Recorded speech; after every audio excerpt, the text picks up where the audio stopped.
Hello everyone, welcome to Talipu studio reviews. ఇవాళ మనం సంక్రాంతి సినిమాల హడావిడి స్టార్ట్ అయిపోయింది. నిన్న మేము ఆల్రెడీ ప్రివ్యూ చూసాం. మన హనుమాన్ ఆ సినిమా గురించి మాట్లాడుకుందాం. సంక్రాంతి అనగానే మనకి చిన్నప్పటి నుంచి తెలుగు సినిమాలు మనకు 3 సినిమాలు 4 సినిమాలు రావడం, ఇది ఎప్పుడు మనకు ఉంటది. ఎప్పుడు ఈ హడావిడి, మాకు థియేటర్ దొరకలేదు, మమ్మల్ని తొక్కేశారు, ఈ హడావిడి ఇవన్నీ మామూలు అయిపోయినా మన ఇది సంక్రాంతి తెలుగు ప్రజల మధ్యలో తెలుగు మనుషులకి ఎంత ఇంపార్టెంట్ అనే విషయంలో సంక్రాంతికి వచ్చే సినిమాలు కూడా మనకు అంత ఇంపార్టెంట్ అనమాట.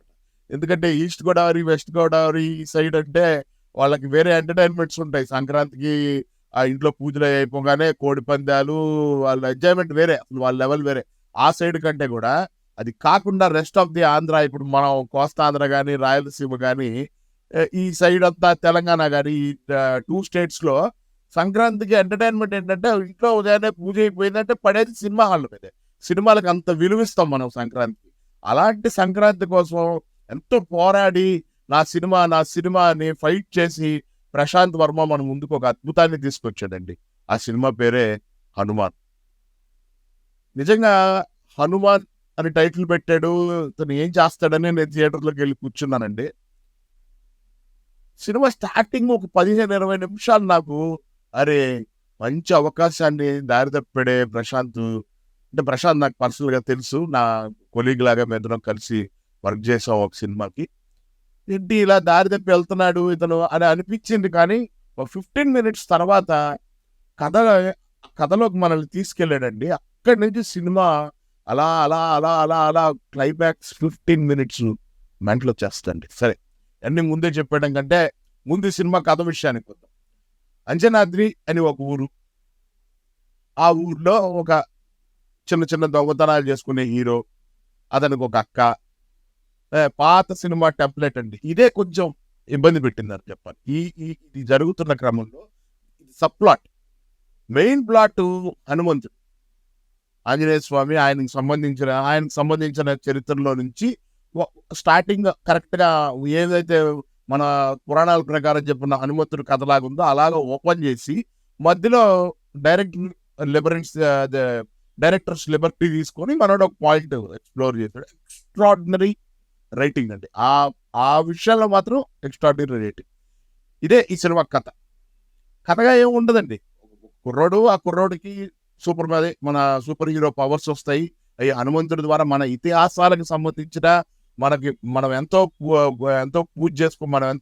మనచే పూజింపబడుతున్న హనుమంతుడి సైడ్ నుంచి ఒక కుర్రోడికి ఒక సూపర్ పవర్స్ వస్తాయి. అప్పుడు అతను చెడు మీద ఎలా పోరాడి ఆ ఊరిని రక్షించుకున్నాడు, దాని తర్వాత అతను ఎలాంటి ఒక ఉపద్రవం రాబోతుంది, ఆ ఉపద్రవాన్ని ఆపడానికి ఇతను ఎలా ఒక శక్తిగా మారుతున్నాడు, దీనికి హెల్ప్ చేస్తున్న ఒక అద్భుతమైన క్యారెక్టర్. ఆ క్యారెక్టర్ ఎవరు? సముద్రకని గారు చేసిన క్యారెక్టర్ ఆయన ఎవరు అనే ఒక ట్విస్ట్ అండ్ టర్న్స్ తో ఒక పర్ఫెక్ట్ కథగానే రెడీ చేశాడండి. చాలా బాగుంది కథ. ఇంకా ప్లస్ పాయింట్స్ విషయానికి వస్తే ఈ సినిమాకి first plus point Prashanth Varma. అతను రాసుకున్న దాన్ని అతను రన్నింగ్ లో రాశాడా, డెవలప్ చేశాడా, ఎలా చేశాడు, ఎన్ని విషయాలు పక్కన పెడితే సినిమా అతను రాసిన మెయిన్ ప్లాట్ ఏదైతే ఉందో, ఆ సూపర్ హీరోగా ఎవాల్వ్ అయ్యే విషయం ఏదైతే ఉందో అది ఎక్స్ట్రాడనరీగా సెట్ అయిందండి. చాలా బాగా చేశాడు. అసలు హిందూ దేవుళ్ళని, తర్వాత మన హిందూ పురాణాలను ఇష్టపడే వాళ్ళకైతే చాలా దగ్గర గూస్ బంప్స్ వచ్చే విధంగా అతను కథను తయారు చేశాడండి. ఒక్కొక్క దగ్గర వెంటనే ఒక 5-6 సార్లు గూస్ బంప్స్ వస్తుంది మనకి. అలాంటి ఒక గూస్ బంప్స్ తెచ్చే సీన్లు అతను రాశాడండి. కార్తికేయను కృష్ణుడి గురించి చెప్పేటప్పుడు అనుపమ్ ఖేర్ గారి దగ్గర సీన్ ఉంటుంది కదా, అలాంటి ఒక సీన్ ఉన్నా ఈ కథలో అది అవసరం అండి. ఆ కథలో అది ఎందుకు వస్తుంది అనేది మనం అది చెప్పాల్సిన అవసరం లేదు, పక్కన పెట్టేస్తే ఈ కథలో అది అవసరం. ఎందుకంటే హనుమంతుడి క్యారెక్టర్ ఒకరు చెప్తే ఆయన బలాన్ని గుర్తొస్తుంది. దానికి వేరే కథ ఉంటుంది. ఆయనకి ఒక శాపం ఉంటుంది. దానివల్ల ఏంటంటే ఎవరైనా ఆయన శక్తిని ఆయనకు గుర్తు చేస్తే హనుమంతుడి యొక్క అపారమైన బలం, దాన్ని మనం ఎవరికి లేనంత ఎక్కువ బలం ఉన్న ఒక బలమైన వ్యక్తి హనుమంతుడు అండి. సో ఆయన అంశలాగా ఆయన నుంచి ఇతనికి వస్తున్న సూపర్ పవర్స్ తో ఇతనికి కూడా అది చెప్పాలండి.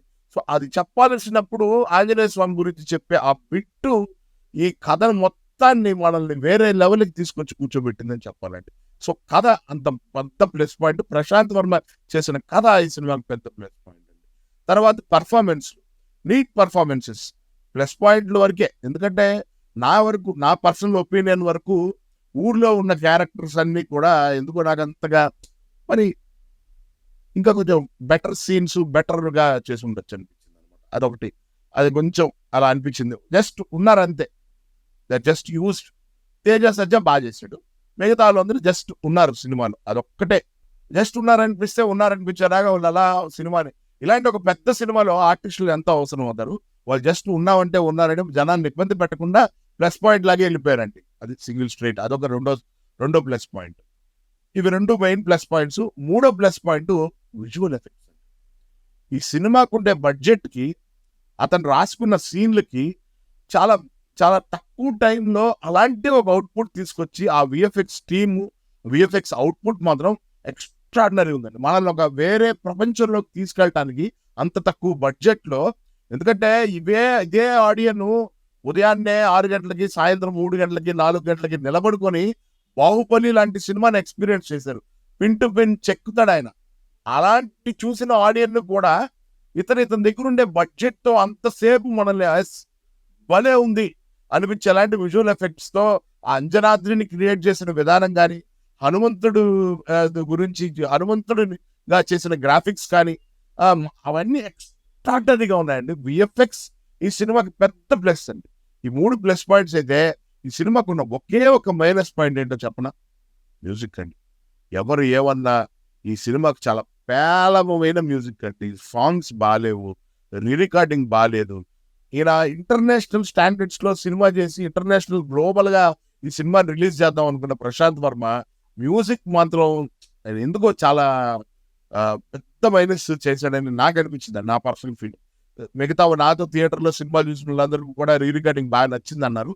బట్ నాకు మాత్రం ఎందుకన్నా సినిమాలో రికార్డింగ్ ఇంకా ఉంటే ఇంకా గూస్ బంప్స్ వచ్చి ఉండేవి అనిపించింది అనమాట. చాలా మంచి సీన్లు ఉన్నాయండి.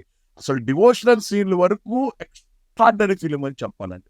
ఈ హనుమాన్ అనే సినిమా ఈ సంక్రాంతి బరిలో ఖచ్చితంగా ఇదే నెంబర్ 1 నేను ఎలా చెప్పగలుగుతానంటే, నేను బాబు గారి గుంటూరు కారం కూడా చూశాను. ఇప్పుడే నిన్న రాత్రి హనుమాన్ చూసాం, ఇప్పుడే గుంటూరు కారం చూసాం.